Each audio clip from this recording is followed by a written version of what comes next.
the budget detail on sewer operating and maintenance and looking at what commercial payers are paying in revenue, I came up with 46% in expenses this year for commercial, some of which I have a lot of questions about.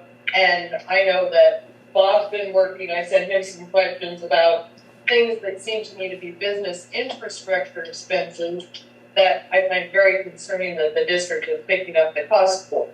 When we looked at one of the recent slides that had the chart that laid out what current water rates are, it only adds up to our base rate for all those 607 users.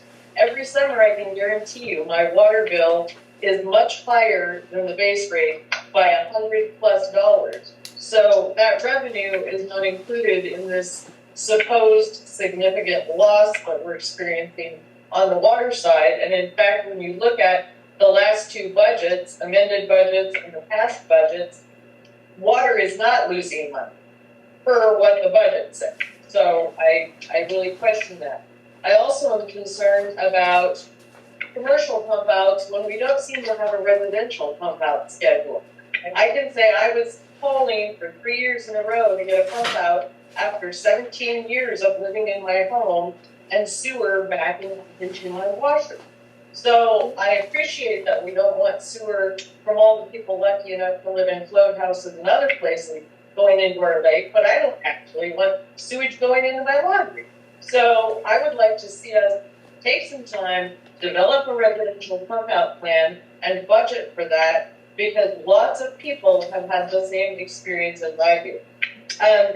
I'm also concerned looking at the monthly billings for KG&T, who in one instance actually went out to install a riser that a customer refused.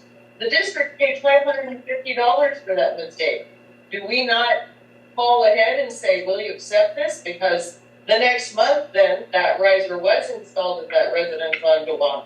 I don't understand how that happens. I look at what I know has been a nightmare on Arapahoe report. Well, so far this year, we spent $21,000+ on what looks to me like new construction. Are we all eating those expenses? I understand that things are more expensive. I'm game to pay more. 46% more is a lot when I don't think as residences we're getting the kind of increase in services that we should have to pay that.